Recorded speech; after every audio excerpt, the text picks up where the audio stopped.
Hello everyone, welcome back to my channel.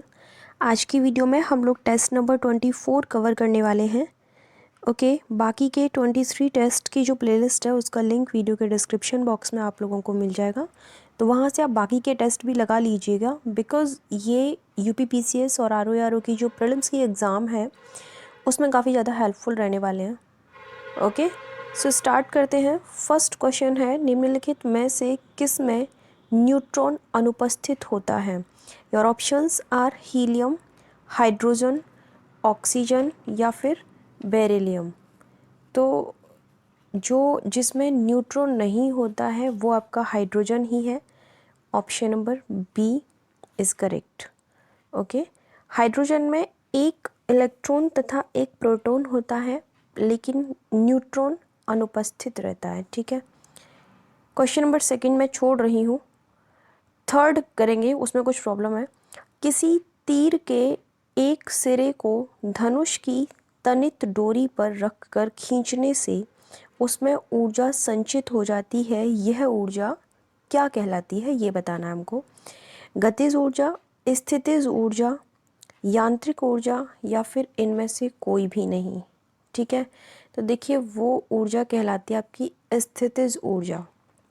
Option number B is correct. किसी वस्तु में स्थानांतरित की गई ऊर्जा इसमें स्थितिज ऊर्जा के रूप में संचित रहती है। धनुष की तनित डोरी को खींचने पर ऊर्जा उसमें स्थितिज ऊर्जा के रूप में संचित हो जाती है और यही ऊर्जा डोरी छोड़ने पर तीर को गतिज ऊर्जा प्रदान करती है।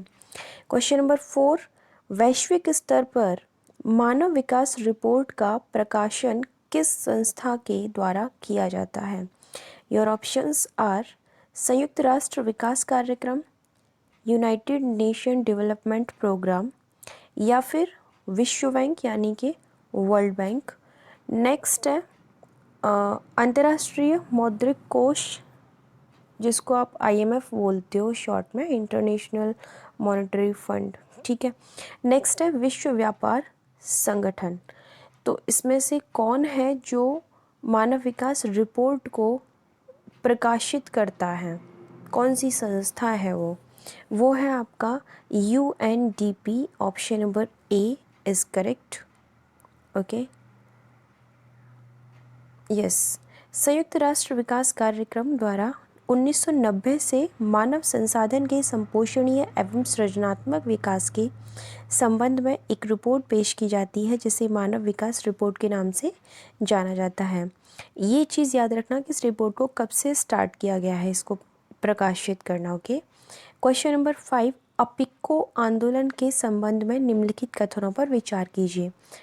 दो स्टेटमेंट यहाँ पर दिए गए हैं। स्टेटमेंट नंबर 1 है, यह आंदोलन तमिलनाडु से संबंधित है। सेकंड इज, यह जल संरक्षण से संबंधित एक जन आंदोलन है। देखिए ऑप्शंस हमेशा की तरह वही हैं इस क्वेश्चन के, केवल एक, केवल दो, एक और दो, दोनों, या फिर ना तो एक और ना ही दो। पूछा गया है कि इसमें से करेक्ट स्टेटमेंट कौन सा है, तो इन दोनों ही स्टेटमेंट में कुछ गड़बड़ है। फर्स्ट में ये गड़बड़ है कि ये आंदोलन जो है ना, ये तमिलनाडु नहीं कर्नाटक से रिलेटेड है, कर्नाटक में हुआ था। एंड सेकेंड थिंग, ये जल से रिलेटेड नहीं है, ये पेड़ों से रिलेटेड है, पेड़ों के संरक्षण से संबंधित है। दैट्स वाई इस क्वेश्चन का आंसर डी हो जाएगा। ओके, चिपको आंदोलन के तर्ज पर कर्नाटक में भी एक ऐसा ही आंदोलन चला था जिसको अपिक्को कहा गया था। अपिक्को जिसका अर्थ होता है बाहों में भरना। ठीक है, 8 सितंबर 1983 को यह पेड़ों को बचाने के लिए शुरू किया गया था। स्टार्ट कब किया गया था, कहाँ पर हुआ था? These two things are very important in this question. Next, question number 6, Bharat में केंद्रीय प्रदूषण नियंत्रण बोर्ड की स्थापना कब की गई थी? और योर ऑप्शंस आर 1972, 1974, 1984 और 1998। सो केंद्रीय प्रदूषण नियंत्रण बोर्ड की स्थापना की गई थी 1974 में। Option number B is correct. Okay, Bharat में वायु तथा जल प्रदूषण की दो प्रमुख पर्यावरणीय चिंताओं से निपटने के लिए सरकार ने 1974 में केंद्रीय प्रदूषण नियंत्रण बोर्ड की स्थापना की थी। नेक्स्ट है निम्नलिखित में से कौन से बैंकिंग संस्थान ग्रामीण क्षेत्रों की संस्थागत संरचना हेतु ऋण उपलब्ध कराते हैं? आपकी ऑप्शंस दे रखे हैं, यानी कि तो स्टेटमेंट है यस। व्यावसायिक बैंक, क्षेत्रीय ग्रामीण बैंक, सहकारी समितियां या फिर भूमि विकास बैंक। ओके, मैं एक बार फिर से क्वेश्चन रिपीट कर देती हूँ। निम्नलिखित में से कौन से बैंकिंग संस्थान ऐसे हैं जो ग्रामीण क्षेत्रों की संस्थागत संरचना हेतु ऋण उपलब्ध कराते हैं? ठीक है, ऑप्शंस आपके सामने दिए गए हैं। इनमें से कौन से हैं वो मैं बताना है। केवल 1 और 2, 2, 3 और 4, या फिर 1, 2 और 3, सॉरी 1, 2, 4 या फिर चारों ही हैं ये जो कि उन्हें ऋण उपलब्ध कराते हैं। बिल्कुल करेक्ट है, क्योंकि ये चारों ही संस्थाएं जो हैं, व्यावसायिक बैंक है, क्षेत्रीय ग्रामीण बैंक और सहकारी समितियां और भूमि विकास बैंक, ये ग्रामीण क्षेत्रों की संस्थागत संरचना हेतु ऋण उपलब्ध कराते हैं। Option number D is correct. Economy से लिया गया ये प्रश्न है। ग्रामीण क्षेत्रों में संस्थागत संरचना में सुधार हेतु उपरोक्त सभी बैंकों द्वारा ऋण प्रदान किया जाता है। क्वेश्चन नंबर 8 की बात करते हैं। भारत में लोगों को सर्वाधिक रोजगार किस क्षेत्र में प्राप्त होता है? फिलहाल तो किसी में नहीं हो रहा, खैर, बट कोई नहीं, क्वेश्चन पर वापस आ जाते हैं। प्राथमिक क्षेत्र में, द्वितीय क्षेत्र में, तृतीय क्षेत्र में या फिर तीनों क्षेत्रों का अंश बराबर है? बताइए, क्या लगता है आपको किस क्षेत्र में रोजगार प्राप्त हो रहा है? अगर आपको भी लगता है कि किसी भी क्षेत्र में नहीं हो रहा तो आप बता सकते हो ये भी। खैर, यहाँ पर ऑप्शन ये नहीं है तो ऐसा नहीं हो सकता। प्राथमिक क्षेत्र में option number A is correct. Bharat में श्रमिकों को रोजगार का सबसे बड़ा स्रोत जो कि लगभग 48% है, प्राथमिक क्षेत्र है। प्राथमिक क्षेत्र के अंतर्गत कृषि, खनन एवं उत्खनन से गतिविधियों को शामिल किया जाता है। ओके, क्वेश्चन नंबर 9, प्रच्छन्न बेरोजगारी का सामान्यतः अर्थ क्या होता है? बेरोजगारी वाला टॉपिक अगर आपने पढ़ा है तो आप इसका आंसर कर सकते हो, वेरी इजी। ओके, पहले मैं ऑप्शंस एक बार पढ़ देती हूँ। लोग बड़ी संख्या में बेरोजगार रहते हैं इसके अंतर्गत, या फिर वैकल्पिक रोजगार उपलब्ध नहीं होता है, या फिर श्रमिक की सीमांत उत्पादकता शून्य हो जाती है, एंड लास्ट ऑप्शन है श्रमिकों की उत्पादकता नीची है इसमें। बताइए, बड़े ही क्रिटिकल तरीके से ऑप्शंस दिए गए हैं, तो कंफ्यूज मत होइएगा, आप अपने अनुसार सोचिए। देखिए, प्रच्छन्न बेरोजगारी के अंतर्गत श्रमिक की सीमांत उत्पादकता जो होती है वह क्या हो जाती है? शून्य हो जाती है। Option number C is correct. Explanation देख लेते हैं एग्जाम्पल के साथ में। प्रच्छन्न बेरोजगारी के अंतर्गत श्रमिकों की सीमांत उत्पादकता लगभग शून्य हो जाती है। फॉर एग्जाम्पल, यदि किसी काम के लिए 2 श्रमिक की आवश्यकता है, राइट, किंतु 5 सदस्य कार्य में लगे हैं, तो यह स्थिति प्रच्छन्न बेरोजगारी के नाम से जानी जाती है। ओके, वेरी इजी, बहुत ही ईजी लैंग्वेज में लिखा गया है, तो कंफ्यूज होने वाली कोई बात नहीं है। नाउ क्वेश्चन नंबर 10, भारत में निर्धनता के स्तर का आकलन किया जाता है। ऑप्शंस हैं विभिन्न राज्यों में प्रति व्यक्ति आय के आधार पर, या फिर परिवार की औसत आय के आधार पर, परिवार के उपभोग व्यय के आधार पर, या फिर देश की मलिन बस्तियों के आधार पर। बताइए कि किस आधार पर, क्या मेज़रमेंट है जिसके बेस पर हमारे इंडिया में निर्धनता को मापा जाता है, उसका आकलन किया जाता है, वॉटएवर। देखिए, परिवार के उपभोग व्यय के आधार पर, right, option number C is correct. हमारे देश में निर्धनता विषयक आधिकारिक आंकड़े नीति आयोग उपलब्ध कराता है। ये आंकड़े प्रतिवर्ष सर्वेक्षण संगठन द्वारा परिवार की उपभोग व्यय के आधार पर आकलित किए जाते हैं। ठीक है, सो नेक्स्ट है क्वेश्चन नंबर 11। सरकार बजटीय घाटे के वित्त पोषण के लिए कौन सा या से कदम उठाती है या फिर उठा सकती है? करारोपण, ऋण ग्रहण, नोट छापकर, या फिर कर में कटौती करके। केवल 1 और 2, केवल 2, 1, 2 और 3, या फिर 2, 3 और 4। बताइए क्या करती है गवर्नमेंट ऐसा वित्त पोषण के लिए? अगर सरकार के बजटीय घाटे को उसको प्रोग्रेस करना है, प्रोटेक्ट करना है या फिर वित्त पोषण करना है, उसके लिए गवर्नमेंट क्या स्टेप लेती है। देखिए, गवर्नमेंट जो स्टेप लेती है वो आपके हैं करारोपण, and the second one is ऋण ग्रहण एंड नोट छापकर। Option number C is correct according to statement. बजटीय घाटे के लिए वित्त पोषण या तो करारोपण या ऋण अथवा नोट छापकर किया जा सकता है। सरकार प्रायः ऋण ग्रहण पर आश्रित रहती है, जिसे सरकारी ऋण कहती है। क्वेश्चन नंबर 12, आधुनिक अर्थशास्त्र का जनक किसे कहा जाता है। What a question. Adam Smith, John Maynard Keynes, Amartya Sen या फिर माल्थस। बताइए, आधुनिक अर्थशास्त्र के जनक या फिर फादर कह सकते हो आप उन्हें, किसको बोला जाता है। Who is the father of modern economy. Adam Smith ही है ना भाई, इसमें कोई शक वाली बात ही नहीं है।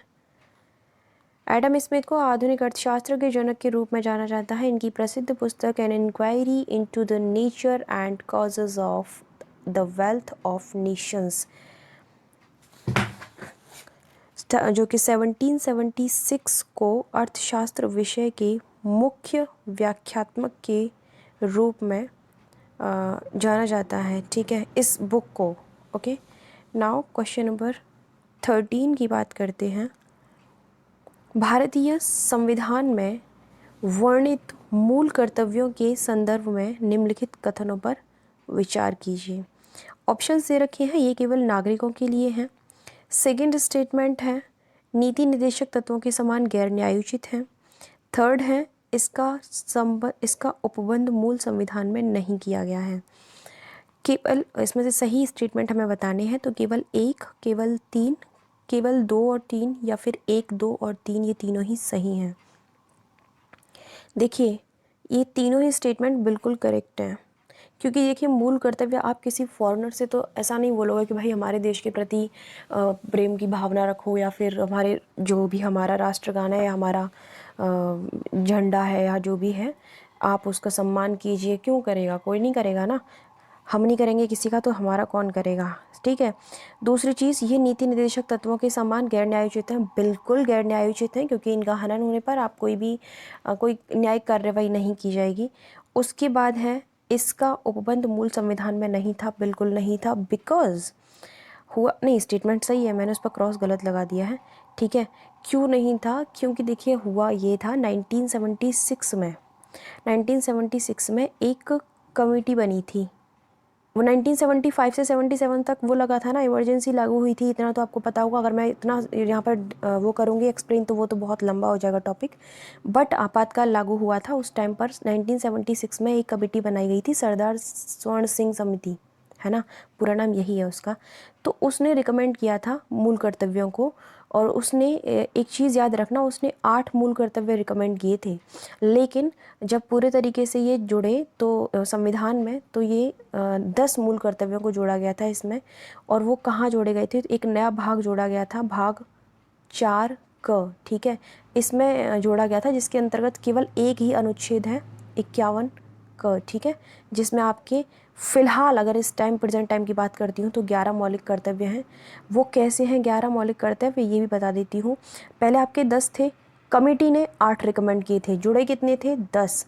लेकिन अब 11वां कैसे आता है कि आपका एक संविधान संशोधन अधिनियम हुआ था 86। ठीक है, 86वां संशोधन हुआ था, और हुआ कब था, ये 2002 में, है ना। उसके द्वारा क्या किया गया कि 6 से 14 वर्ष के जितने भी बच्चे हैं उनको शिक्षा दिलाना माता पिता का एक कर्तव्य है। उनको शिक्षा के अवसर प्रदान कराना एक माता पिता का कर्तव्य हुआ। ठीक है, तो ये चीज़ उसमें जोड़ी गई थी। अच्छा ठीक है, इतना हो गया क्लियर। सरदार स्वर्ण सिंह समिति ने इसको जोड़ा था। Very nice. क्वेश्चन अगर ये आता है कि इनको प्रभावी किस समिति द्वारा बनाया गया था, तो वो चीज़ मैं आपको क्लियर कर देती हूँ। एक कमेटी और बनाई गई थी, वर्मा समिति जिसको बोला जाता है, वो बनी थी 1999 में। है ना, उस कमेटी के द्वारा इनको इम्प्लीमेंट या लागू या फिर प्रभावी किया गया था, प्रभावी बनाया गया था। ठीक है, तो मूल कर्तव्यों से रिलेटेड मैंने सारी चीज़ यहाँ पर क्लियर कर दी है। 11 मूल कर्तव्य हैं, वो मैं यहाँ नहीं एक्सप्लेन करने वाली हूँ कि कौन से हैं, उसके लिए अलग से वीडियो बनाएंगे। ठीक है, ओके। सो सही आंसर यहाँ पर डी है आपका, पॉलिटी से लिया गया ये प्रश्न है। एक्सप्लेनेशन देख लेते हैं एक बार शॉर्ट में। हाँ, ये चीज़ मैंने थोड़ा सा मेंशन नहीं की थी, वो यहाँ पर देख लेंगे। मूल कर्तव्य गैर नागरिकों विदेशियों को प्राप्त नहीं है, ये न्यायालय द्वारा प्रवर्तनीय नहीं है, इन्हें 42वें संविधान संशोधन अधिनियम 1976 में जोड़ा गया था। मैंने इतना मेंशन कर दिया था कि 76 में एक कमेटी बनी थी, वो चीज़ मैं थोड़ा सा भूल गई थी बोलना कि 42वां संविधान संशोधन अधिनियम द्वारा इनको जोड़ा गया था, जो कि बहुत इंपॉर्टेंट फैक्ट है। कोई नहीं, यहाँ पर हमने इसको मैंशन कर दिया है, तो इसलिए मैं दोनों ही चीज़ें आपको बता दूँ। जो मेरे माइंड में उस क्वेश्चन से रिलेटेड जो भी फैक्ट आते हैं मैं यहाँ तुरंत आपको बता देती हूँ, और वैसे हम एक्सप्लेनेशन में जो मैंने बताया है वो एक्सप्लेनेशन में नहीं है ना। चलिए कोई बात नहीं, दोनों ही चीज़ें मिला करके आपको 2-3 पॉइंट तो यहाँ पर पता चल ही गए होंगे जो कि एग्ज़ाम के लिए अच्छे हैं। ओके, क्वेश्चन नंबर 14 की बात करते हैं। निम्नलिखित पर विचार कीजिए, संघ के मंत्री, भारत का महान्यायवादी और राज्यपाल। जी बिल्कुल, इनको हमने तीनों को देख लिया। प्रश्न ये पूछा गया है कि उपयुक्त में से कौन कौन भारत के राष्ट्रपति के प्रसाद पर्यंत पद धारण करते हैं। Nice question. ठीक है, तो बताइए, आपको पता होना चाहिए कि कौन कौन राष्ट्रपति के प्रसाद पर्यंत पद धारण करते हैं। देखिए, वो आपके तीनों ही हैं। ये संघ के मंत्री जो होते हैं, राज्यपाल एंड भारत का महान्यायवादी, इन तीनों को ही प्रेसिडेंट के अकॉर्डिंग जो है उनका जो ड्यूरेशन होता है कार्य का होता है, वो उपयुक्त सभी का भारत के राष्ट्रपति के प्रसाद पर्यंत पद धारण करते हैं सभी। चलिए, क्वेश्चन नंबर 15 है, भारतीय संसद में स्थगन प्रस्ताव लाने का क्या उद्देश्य है। योर ऑप्शंस आर, सार्वजनिक महत्व के निश्चित आवश्यक मुद्दे पर बहस करने हेतु, विपक्षी सदस्यों का मंत्रियों से सूचना प्राप्त करने हेतु, किसी अनुदान की मांग में एक निश्चित मात्रा में कटौती करने हेतु, या फिर कुछ सदस्यों के हिंसक अथवा अनुचित व्यवहार पर रोक लगाने के लिए कार्रवाई स्थगित करने हेतु। बताइए करेक्ट स्टेटमेंट आपको क्या लगता है। सार्वजनिक महत्व के निश्चित आवश्यक मुद्दे पर बहस करने हेतु, जी बिल्कुल, option number A is correct. स्थगन प्रस्ताव किसी अविलंबनीय लोक महत्व के मामले पर सदन में चर्चा करने के लिए सदन को स्थगित करने का प्रस्ताव है। ओके, चलिए क्वेश्चन नंबर 16 की बात करते हैं। निम्नलिखित में से किस आयोग या समिति का संबंध केंद्र राज्य संबंधों से नहीं रहा है। चलिए, अच्छा क्वेश्चन है, क्वेश्चन अच्छा है, लेकिन ये जो कमेटी है ना, इनके बारे में पढ़िएगा, बहुत इंटरेस्टिंग है ये चैप्टर, केंद्र राज्य संबंध वाला जो है पॉलिटी में। ऑप्शंस देख लेते हैं कि इनमें से कौन सी कमेटी जो कि केंद्र राज्य संबंधों से कोई उसका लेना देना नहीं है। ऑप्शन है सरकारी आयोग, राजमन्नार समिति, इंद्रजीत गुप्ता समिति और पुंछी आयोग। आई थिंक कोई 1-2 स्टूडेंट ही ऐसा होगा जिसको ये नहीं पता होगा। सही आंसर है इसका क्या है बताइए, इंद्रजीत गुप्ता समिति, जिसका कोई लेना देना नहीं है इससे। बाकी की तीनों कमिटीज़ जो हैं वो केंद्र राज्य संबंधों से इन्होंने काफ़ी रिकमेंडेशंस दी थी अपनी अपनी नई नई। तो अच्छा चैप्टर है, बहुत अच्छा चैप्टर है, प्लीज़ पढ़िएगा इसको।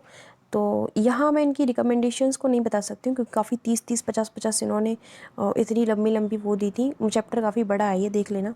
हाँ, ये बता देती हूँ गठन कब हुआ था। सरकारी आयोग की बात हो रही है तो इसका गठन हुआ था 1988 में।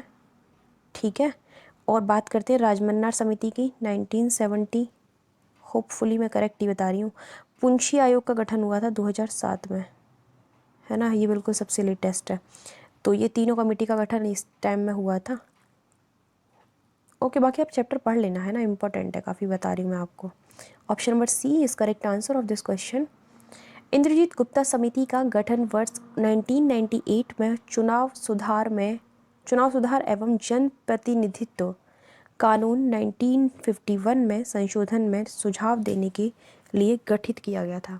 अच्छा, इसका काम क्या था वो आपको बता दिया गया है। ठीक है, चलिए, बाकी की तीनों कमेटी तो किससे रिलेटेड थी वो आपको ऊपर ही पता चल चुका है। क्वेश्चन नंबर 17 की बात करते हैं। ओम वुड्समैन संस्था का गठन करने वाला सर्वप्रथम देश कौन है। ओके, ऑप्शंस हैं नॉर्वे, फिनलैंड, स्वीडन और Denmark. Which is correct option? Sweden ही है ना, option number C is correct. Ombudsman संस्था पहली बार वर्ष 1809 में स्वीडन में स्थापित की गई थी। चलिए क्वेश्चन नंबर 18, निम्नलिखित में से कौन सी जनजाति के लोग अपनी उत्पत्ति रावण से मानते हैं? ओके, कोरकू, टोडा, संथाल और मुंडा। रावण को तो आप सभी जानते होंगे ना। तो चलिए जनजाति के बारे में पता कर लेते हैं। कौन सी ऐसी जनजाति है जो कि खुद को रावण से उत्पत्ति उन अपनी मानती है? वो देखिए, जो कोरकू जनजाति है ना, वो ऐसा समझते हैं क्या, ऐसा होता ही होगा तभी तो समझते हैं वो। कोरकू जनजाति के लोग अपनी उत्पत्ति रावण से मानते हैं। यह जनजाति मध्य प्रदेश में पाई जाती है। भैया इंपॉर्टेंट फैक्ट ये है पर यहाँ पर है ना, मेरे अकॉर्डिंग इम्पॉर्टेंट फैक्ट ये है। वो तो पाई जाती है जो भी है, लेकिन इसको याद रखना। चलिए प्रश्न नंबर 19, दुलहस्ती जल विद्युत परियोजना निम्नलिखित में से किस नदी पर बनाई गई है? परियोजना है तो बनाई गई है ना, और बांध है तो बनाया गया है, ठीक है ना। ये अच्छा एक्सपेरिमेंट है। चलिए ऑप्शंस है, रावी, झेलम, चिनाब, सिंधु। कौन सी नदी पर है भाई? दुलहस्ती परियोजना बहुत इंपॉर्टेंट है, पूछी गई है कई बार। तो सबसे पहले तो ये याद रखना, स्टार लगा लीजिए, ये इंपॉर्टेंट है। अब इसके बाद बात करते हैं कौन सी नदी पर है। Option number C is correct. Dulhasti जल विद्युत परियोजना जम्मू व कश्मीर के किश्तवाड़ जिले में चिनाब नदी पर स्थापित है। क्वेश्चन नंबर 20, कयाल स्थलाकृति निम्नलिखित में से किस तट पर पाई जाती है? ऑप्शंस हैं मालाबार, कोरोमंडल, उत्तरी सरकार एंड कोंकण तट। कहाँ पाई जाती है? मालाबार, सभी को पता है, ये तो बहुत इजी सा क्वेश्चन है, इंडियन ज्योग्राफी से लिया गया है ना। केरल मालाबार की लेगून झीलों को कयाल कहते हैं। लेगून झील बहुत बार एक्सप्लेन कर चुकी हूँ। दीज आर लाइक दिस, इधर वाटर, यहाँ पर पानी है, समुद्र से टच होता है इनका थोड़ा सा, ये आपका बहुत बड़ा समुद्र है, इस तरीके से। चलिए क्वेश्चन नंबर 21, जीवों का वह विशेष गुण जिसके द्वारा वे उपस्थित पर्यावरणीय स्थिति में अपनी सक्रियता बनाए रखते हैं क्या कहलाता है? समायोजन, सुगठिता, दशानुकूल या फिर अनुकूलता। ऐसी कौन सी क्वालिटी है जीवों की जो कि मतलब उनके अंदर जो क्वालिटी उपस्थित है वो पर्यावरणीय स्थिति में अपनी सक्रियता बनाए रखते हैं उसके द्वारा, उस क्वालिटी के द्वारा। तो वो है आपकी अनुकूलता। और ये जीव मतलब हर किसी में अगर ये चीज़ है ना तो बहुत बेस्ट चीज़ है ये। आपको हर एक एनवायरनमेंट में एडजस्टेबल होना चाहिए, समझ रहे हैं ना आप मैं क्या कहना चाह रही हूँ?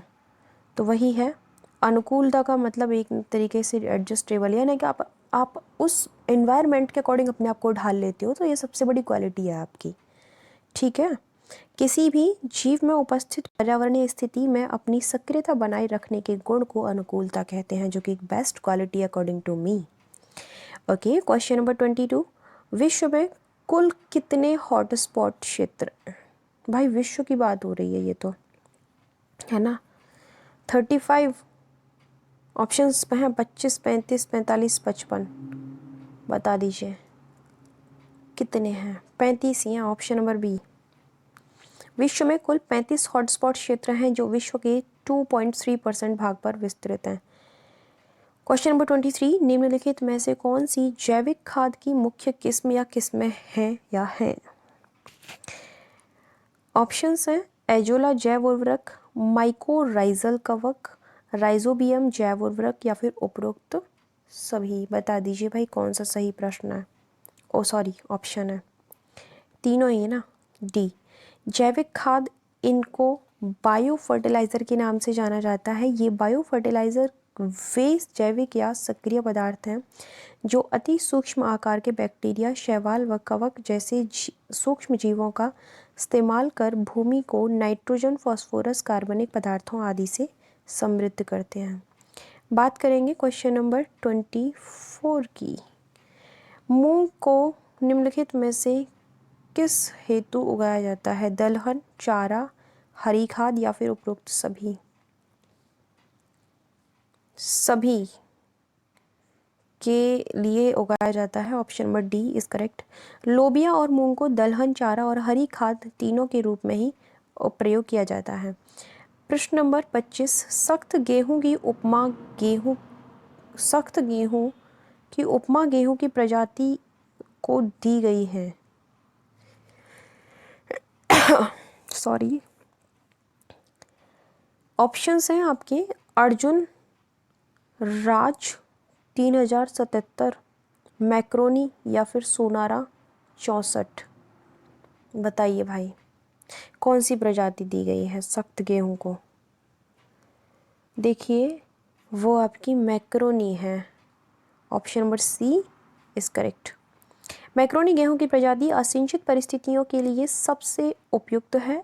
इस गेहूं से सूजी बनाई जाती है। इसे सख्त गेहूं की उपमा दी गई है ना। ये प्रश्न ना बड़ा ही अटपटा हो गया, कुछ हो गया है इसमें, मतलब कुछ हो गया, मतलब कि कुछ सीक्वेंस रीअरेंज नहीं है ये सेंटेंस, मेरे को लग रहा है।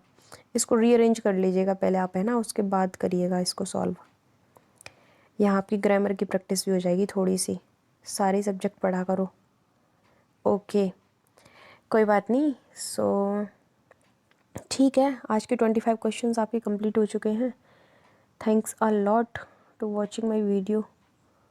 और तो कुछ नहीं है, बाकी आप अपने सोर्सेज पढ़ते रहिए सारे ही। और पेड वाले स्टूडेंट्स हैं, उनसे कहने की तो कोई नीड नहीं है। होपफुली वो सारे ही नोट्स पढ़ पढ़ के टेस्ट दे रहे होंगे। अगर जो टेस्ट सीरीज़ में है उनको यहाँ देखने की ज़रूरत नहीं पड़ रही होगी। हाँ, एक्सप्लेनेशन आप लोगों को चाहिए तो आप पढ़ सकते हो बहुत अच्छे तरीके से, क्योंकि हाँ आपको एक ना एक एक्स्ट्रा चीज़ जानने के लिए मिलती है, कम नहीं जानने के लिए मिलेगा।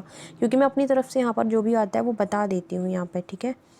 जो भी चीज़ मेरे को लगता है कि यहाँ एक्सप्लेन की जा सकती है, छोटी मोटी चीज़ें। क्योंकि देखो चीज़ें इतनी है ना एक्सप्लेन करने के लिए, इतनी है कि आप 2-3 दिन भी लग सकते हैं। 2-3 दिन ऐसे ऐसे टॉपिक आते हैं। अब फंडामेंटल राइट वाला टॉपिक आया था, तो वो चीज़ें बहुत ब्रॉड में हो जाती हैं, तो उन्हें मैं शॉर्ट में ही बता के चलती हूँ। बाकी आप लोग हो काफ़ी इंटेलिजेंट, समझदार हो भाई, सब पढ़ते हो, है ना। हमसे भी होशियार लोग पढ़े हुए हैं। चलिए कोई बात नहीं, धन्यवाद। Thank you so much for watching my video. मिलते हैं नेक्स्ट वीडियो में।